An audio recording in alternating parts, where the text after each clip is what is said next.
Welcome back to the deep dive. Today, we're doing more than just dipping our toes in. We are plunging headfirst into, well, the grand narrative of our entire species. Yeah, we're talking about humanity's journey from, and this is how our source material puts it pretty provocatively, insignificant apes to the, well, undisputed rulers of planet Earth. How on earth did we manage that? How did Homo sapiens pull off such an extraordinary, frankly, unlikely feat? And maybe more importantly, what does this whole epic journey tell us about who we are right now and, where we might actually be heading? Our guide for this absolutely colossal undertaking is Yuval Noah Harari's seminal work, Sapiens, A Brief History of Humankind. Now, this isn't just any book. It's become a global intellectual phenomenon. It's celebrated everywhere for its insights, its accessibility. It's a real five-star powerhouse. You see it on nightstands, university reading lists, pretty much everywhere. So our mission today, like always, is to distill the most profound, the most thought-provoking insights from this sweeping, often provocative, and a remarkably accessible account. We want to give you a shortcut, really, a kind of concentrated dose of understanding into humanity's past, our present, and yeah, our potential future. Because this isn't just history in that old, dusty sense. It's more like a powerful new lens. A way to really see humanity. Harari's Sapiens, it covers a staggering 100,000 years. It guides us through three absolutely pivotal revolutions. And in doing so, he challenges so many of the conventional ideas, the assumptions we hold dear about things like progress, civilization, even happiness. Okay, let's really unpack this. And that's exactly it. That's what gives Sapiens its unique weight, its lasting impact. It's really, truly not your typical history book. It's not the kind that just recounts a dry sequence of dates and events. What makes it stand out is how Harari manages, quite masterfully, to distill immense complexity into these clear, often startlingly impactful ideas. And he does this by weaving together insights from, well, all over the place, history, obviously, but also anthropology, deep evolutionary biology, the mechanics of economics, and really profound philosophical questions, too. This interdisciplinary approach, that's what sets it apart. It offers what I call, big picture thinking. It connects historical dots on a scale few authors even attempt. He makes these massive, often abstract shifts in human development feel relatable, understandable even. And it pushes you, the listener, to ask these fundamental questions about our existence, our collective purpose. Where are we actually going as a species? It really forces a kind of fundamental reevaluation of what you thought you knew about our past and, crucially, what that means for us right now. You're absolutely right. And when you first pick up Sapiens, the sheer scope can feel a bit daunting. We're talking about the story of our entire species on this planet. It's, roughly 450 pages covering 100,000 years of Homo sapiens' journey. Oh. It's incredible and often bewildering. That's a huge undertaking for any author. Massive. But what becomes clear almost right away, and what makes it, frankly, such a pleasure to read, is Harari's style. It's incredibly accessible, engaging, the language is crisp, it's often remarkably witty, and surprisingly, for a book tackling such huge ideas, it's genuinely humorous in places. Yeah, he's a very distinct voice. It doesn't feel like you're wading through some heavy academic text. It really does feel more like a lively, captivating conversation, like you're talking with this incredibly wise professor who's not just smart, but genuinely excited to share these big ideas. Mm-hmm. He makes complex things seem intuitive. Exactly. And he definitely doesn't pull any punches. He's constantly, sometimes a bit uncomfortably, challenging those conventional narratives, forcing you to reconsider those, romanticized views of the past we often carry around, the stories we tell ourselves about human progress being this straight upward line. Indeed. And that accessible yet profound interdisciplinary approach is, I think, one of the book's absolute greatest strengths. Harari doesn't just stick to a chronological march through history. He blends it. He masterfully mixes that conventional history with deep insights from anthropology, right? Which helps us understand early human cultures, social structures.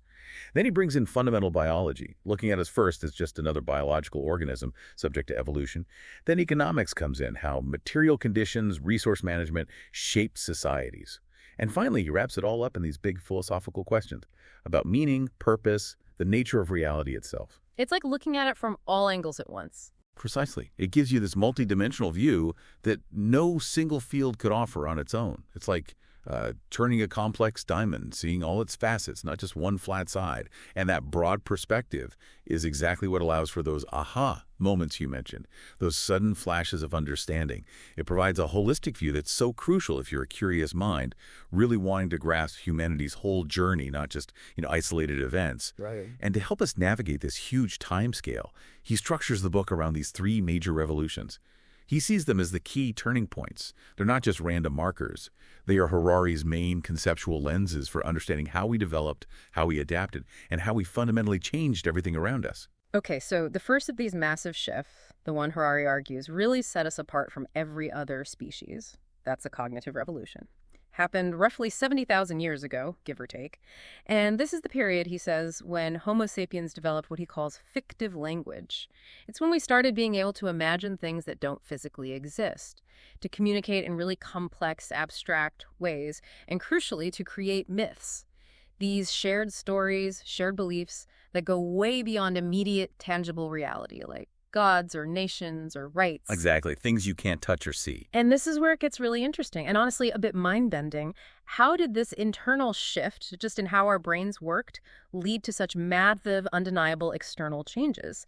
How did it let us dominate the planet while our Neanderthal cousins who were physically stronger, maybe just as smart in practical ways, eventually just disappeared? Yeah, that's the million-dollar question, isn't it? And the core idea, the one that just echoes all the way through the book, is that fiction created cooperation.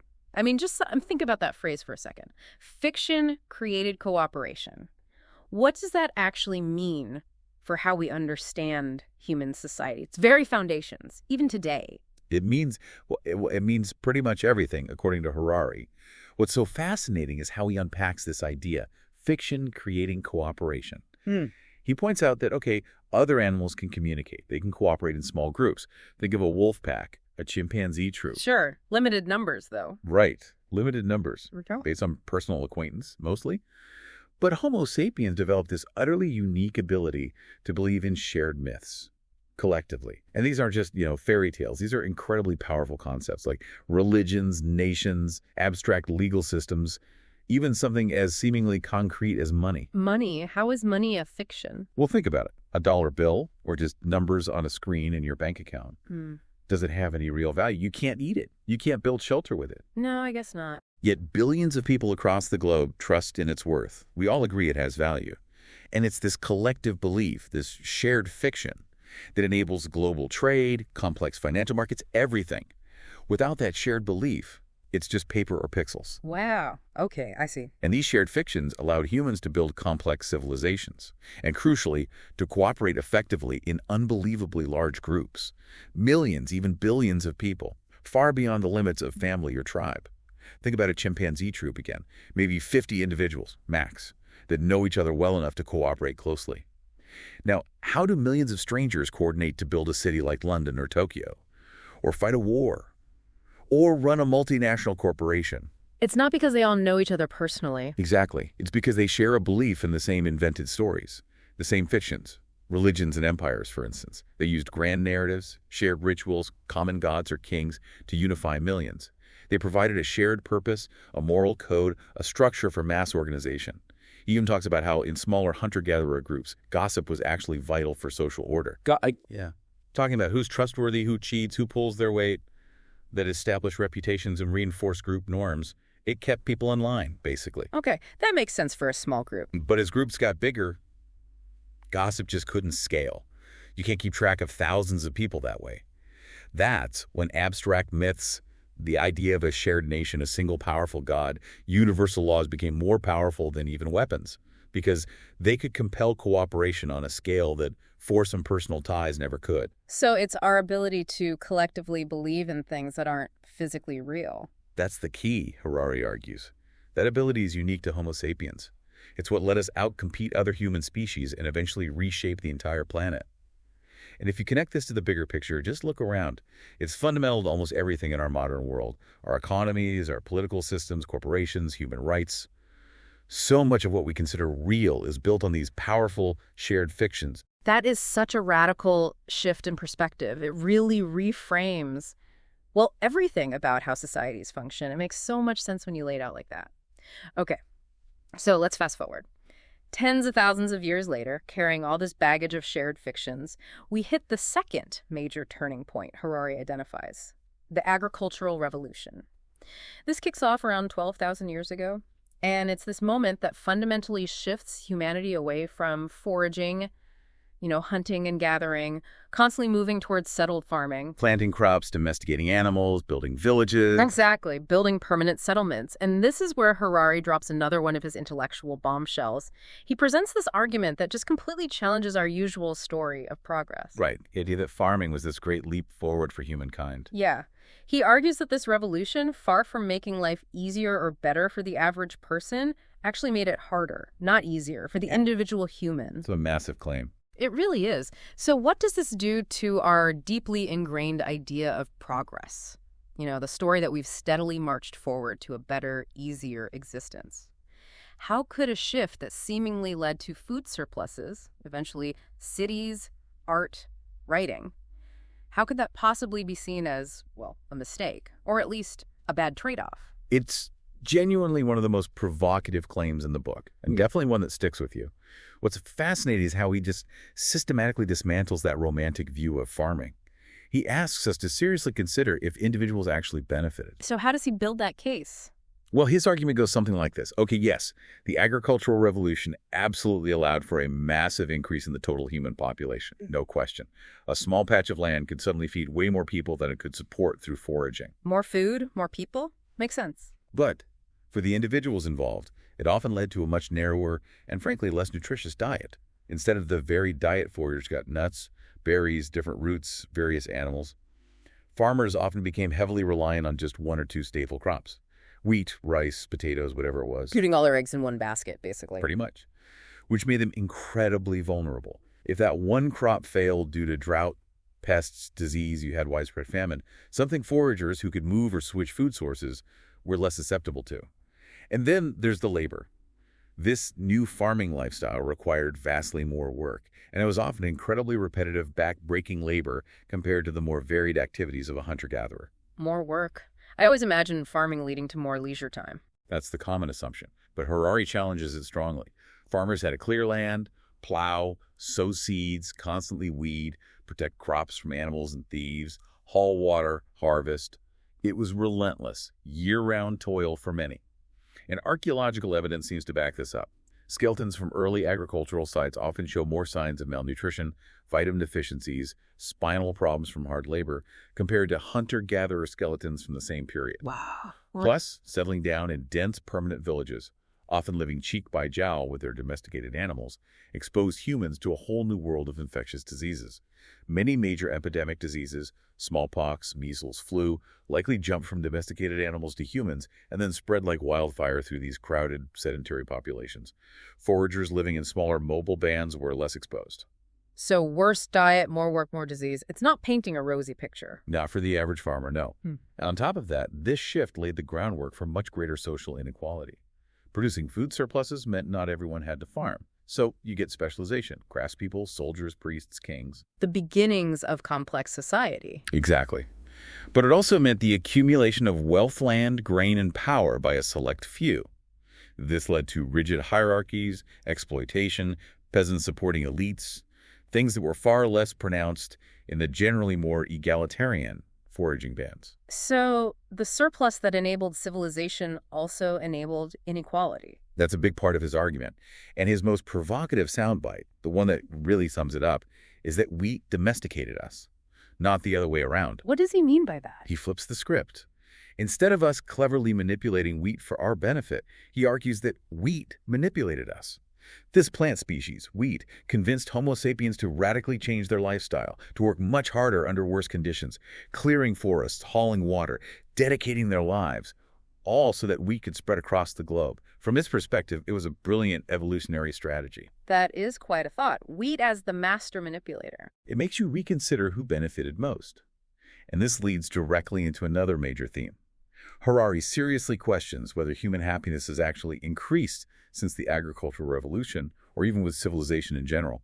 He suggests that while we gained immense collective power over nature, built incredible things, the average individual Homo sapiens might not be any happier, or possibly even less happy, than their foraging ancestors. So power and progress don't automatically equal happiness. Not necessarily. And it forces us to ask, is progress always the same as well-being?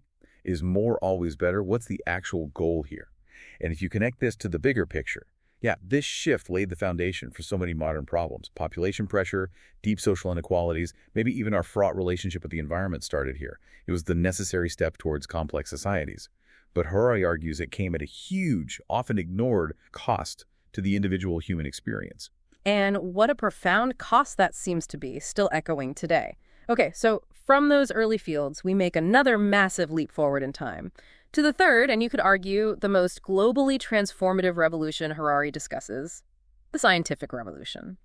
Kicking off roughly 500 years ago, this is the era when modern science really takes hold, with its focus on empirical observation, experimentation, admitting ignorance, and building knowledge systematically. The scientific method crystallizing. Right, and almost perfectly in sync, like two sides of the same coin, capitalism starts its incredible, world-changing rise. And together, these two powerful forces, science and capitalism, started shaping the world in ways that were just unimaginable before, leading to unprecedented technological power, a huge increase in material wealth, at least for some parts of the world, and the creation of vast global empires. Colonialism fueled by new tech and economic drive. Exactly. And what Harari points out so brilliantly, and again, often controversially, is how tightly linked these two were. Science and capitalism weren't separate developments. They were deeply, deeply intertwined, symbiotic almost, fueling each other's explosive growth. Precisely. He really elaborates on that connection, Yeah. showing how they weren't just parallel tracks. They actively reinforced each other in this powerful feedback loop that utterly changed the planet. Scientific inquiry, driven by this new idea that we don't know everything but can find out new things. This willingness to admit ignorance that needed funding, lots of funding for research, expeditions, experiments. Right, science isn't free. Not at all. And capitalism, with its fundamental drive for constant growth, finding new markets, increasing profits, creating credit based on future potential, that provided the money. Think about the great European voyages of discovery during the Age of Exploration. Were they purely scientific missions? Not really, no. They were looking for gold, spices, trade routes. Exactly. They were fundamentally capitalist ventures, often backed by governments or early companies seeking profit. But they desperately needed science. They needed better navigation techniques, accurate maps, knowledge of winds and currents, understanding new plants and animals for resources. So the explorers needed the scientists, and the scientists needed the funding from the ventures. It was a partnership. And the scientific breakthroughs, in turn, created new technologies, better ships, more accurate clocks for measuring longitude, more powerful weapons, which then opened up new economic opportunities. New trade routes became feasible, new lands could be conquered and exploited for resources, new industries could be built. This cycle drove exploration, innovation, and global expansion at an absolutely unprecedented, accelerating pace. It reshaped societies, economies, cultures, the environment, everything. A self-reinforcing loop of discovery and profit? You got it. But Harari isn't just celebrating this. He's also deeply critical of the systems that emerged. He critiques capitalism, nationalism, modern consumerism, even aspects of how science itself is sometimes pursued, approaching them with what feels like fearless objectivity. He's not afraid to point out the downsides. Not at all. He's not just looking at the amazing discoveries or the economic growth. He's examining the often unintended consequences, the ethical compromises, the core assumptions built into these powerful systems. He might point out, for example, how capitalism's relentless need for perpetual growth can sometimes clash with environmental sustainability or social equality, or how nationalism, while a powerful shared fiction for uniting people, has also been the cause of unimaginable conflict and suffering. It's a balanced, critical look. Very much so. And this critical lens leads him to the end of the book, where he looks towards the future. And he raises these incredibly deep, sometimes quite unsettling questions about where humanity is actually heading now. He speculates pretty openly about the profound implications of the powers we're currently developing. Things like genetic engineering, sophisticated artificial intelligence, and even the age-old dream, the quest for immortality, which he suggests might be becoming technologically feasible. Not just science fiction anymore. He doesn't treat them as sci-fi. He presents them as tangible frontiers that humanity is actively pushing towards right now, and with increasing speed. And if you connect this to the bigger picture, the implication is huge. It's about our species potentially gaining the power to literally redefine itself. We're moving beyond just adapting to our environment. We're starting to actively shape our own biology, design our descendants, maybe even create entirely new forms of non-biological intelligence. Power of gods, almost. That's the kind of language he sometimes evokes.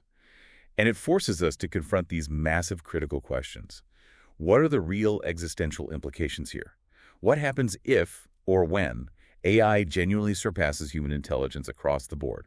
Not just at chess or driving, but in general, cognitive ability, creativity, maybe even consciousness. That's chilling thought. And what kind of species do we become if we can fundamentally alter our genes? Eliminate disease, enhance intelligence, extend lifespans dramatically, possibly creating vast new inequalities between the enhanced and the unenhanced. Harari throws these dizzying possibilities out there, challenging us, the reader, you, the listener, to really think about the ultimate trajectory of Homo sapiens. Where does all this power actually lead? #YanTech5. Harari's enduring insights and criticisms. Those are just monumental questions to leave us with. Absolutely huge. And I think that's exactly why Sapiens resonated so deeply with so many people around the world. It's not just looking back, it's forcing us to think about our future, our destiny. Okay, so let's try and unpack some of those core nuggets. The key ideas from the book that really stick with you long after you finish reading. The kind of insights that subtly, or maybe not so subtly, shift how you see the world. Two that always jump out at me are, first, his blunt assertion that there is no justice in biology. That's a big one. And second, that often quoted, slightly uncomfortable idea that we are more powerful but not necessarily happier. Yeah, those are definitely central. Because Harari isn't just explaining what happened. He's constantly pushing us, asking, okay, but what does it mean? What does it mean for us now? He pushes beyond the facts to the really profound implications for how we live today. You're absolutely right. Those 2 points are crucial for understanding his broader philosophical perspective, the framework he uses to look at human history. Let's take the first one. There is no justice in biology.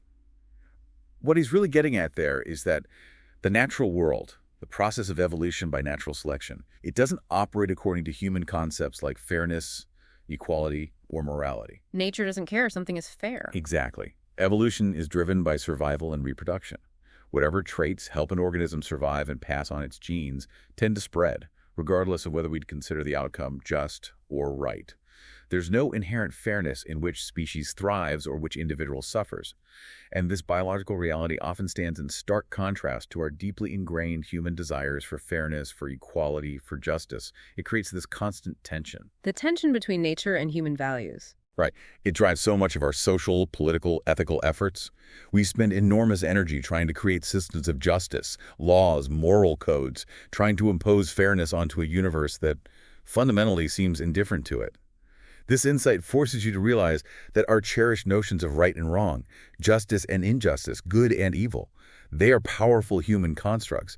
They are, in his terms, shared fictions that we've painstakingly built over millennia to make our large-scale cooperation possible. They aren't written into the fabric of nature itself. That's a humbling thought. Almost unsettling. It can be. And then there's the second idea. We are more powerful, but not necessarily happier. This is a direct, really forceful challenge to that linear view of progress many societies hold dear. The idea that history is a constant march towards a better, happier state for humanity. The myth of inevitable progress. Precisely. Despite our unprecedented technological power, our incredible control over the environment, the vast amounts of information we have access to, material comforts that would seem like magic to our ancestors, Harari makes a very compelling case that the human condition, when it comes to subjective well-being, to happiness, remains incredibly complex. And crucially, he argues it's unproven that we've actually improved on average. Our collective power has exploded exponentially, but our internal state of contentment, fulfillment, joy, that hasn't necessarily followed suit. He even suggests maybe we were happier as foragers. He certainly raises the possibility, based on things like workload, social structure, connection to nature. He implies the average individual's daily life might have been more satisfying in some ways back then, and this raises that deeply uncomfortable question again. What is the ultimate goal of all our collective striving? All our science, our technology, our economic growth? If it's not reliably leading to increased happiness or contentment for the average person, then what are we actually building towards? Are we just caught on a treadmill? He sort of implies that possibility. Are we perhaps trapped in a hedonic treadmill, constantly chasing the next technological fix or material possession, adapting quickly, and never quite reaching a state of lasting satisfaction? It's a profound question about the purpose of civilization itself. Definitely food for thought. Now, while the book is hugely praised, it's not without its critics, right? It's important we touch on that too. Absolutely. No work of this scale and ambition goes unchallenged. And Sapiens has certainly received its share of critiques from academic circles. One common point is about oversimplification. Some specialists argue that Harari, in aiming for such broad scope and readability, sometimes glosses over complexities or nuances within specific historical periods or scientific fields. To make it accessible to everyone. Exactly. It's often seen as an inherent trade-off when you're trying to write a truly big history. You have to simplify somewhat to keep the narrative flowing and make the core arguments clear to a non-specialist audience. It's arguably a feature for the general reader, but a potential bug for the expert in a specific niche. A choice between depth and breadth. You could put it that way. Another critique targets the later chapters, particularly the speculations about the future. Some critics feel that his discussions of AI, genetic engineering, and immortality move too far into the realm of philosophy or even science fiction, rather than sticking strictly to historical analysis or established scientific consensus. They're more what-if scenarios. Right. They're inherently speculative. But again, you could argue that's the point. He's not trying to offer concrete predictions. He's trying to provoke reflection, to get us thinking about the immense ethical and existential choices we face because of the history he's just laid out. It's an invitation to ponder, not a forecast. Okay. Any other major criticisms? Well, there's also the argument about a potential Eurocentric bias. Some critics suggest that the narrative tends to focus heavily on developments originating in Europe, particularly from the scientific revolution onwards, perhaps giving less weight or detailed exploration to the histories, perspectives, and contributions of non-Western civilizations during certain periods. A fair point to consider in any global history. It is, and it's important context. However, I think it's also crucial to understand that these critiques, while valid points for discussion, don't necessarily undermine the book's overall brilliance or its core groundbreaking insights. They really reflect the sheer scale and boldness of the project. Trying to tell the entire story of humankind in one volume inevitably involves making choices about focus and emphasis. So these critiques, rather than invalidating the work, I think they enrich the conversation. They invite further thought, encourage you, the listener, to perhaps seek out other perspectives, dive deeper into specific areas. They don't negate the profound questions and paradigm shifts that Sapiens brings so powerfully to the table. #outro. What an absolutely extraordinary journey we've taken today. Really mapping out the human story through Harari's eyes. From that cognitive revolution, which gave us the almost magical power of shared fiction and mass cooperation, to the agricultural revolution, which Harari controversially suggests might have trapped us in a tougher life, despite enabling civilization, and then on to the scientific revolution, unleashing just unprecedented power over the world and now potentially over ourselves, maybe even redefining what it means to be human. It covers so much ground. It really does. Mhm. Sapiens is, I think it's fair to say, essential reading for navigating the 21st century. It doesn't just recount history, it genuinely reshapes how you view ourselves, our past, our unique place in the grand scheme of things. It's not just a book, it really is, as we said at the start, a powerful lens, a new way to see humanity. We really hope this deep dive has given you a solid foundation, a kind of compelling jumping-off point for your own thinking about Harari's profound work and the truly fundamental questions it raises about our past, our present, and our very uncertain futures. And Harari, true to his style, leaves us with this incredibly potent final thought to chew on. The idea that we are right now truly on the cusp of fundamentally redefining what it means to be human. With tools like genetic engineering, with the rise of artificial intelligence. This isn't just about understanding where we came from anymore. It's about actively, consciously deciding where we go next, using powers previous generations couldn't even have conceived of. The stakes feel incredibly high. They are. And it raises this crucial question, a question Harari implicitly leaves for you, the listener. As we gain this almost godlike power of creation, the power to engineer life, to design intelligence, what kind of world do we actually want to build? And maybe even more profoundly, what kind of sapiens do we truly want to become? This book, and hopefully this discussion, is really just the beginning, a starting point for anyone fascinated by history, philosophy, sociology, or frankly, anyone who just looks at the modern world and finds themselves questioning the meaning of it all, questioning progress and wondering where this incredible human journey is taking us.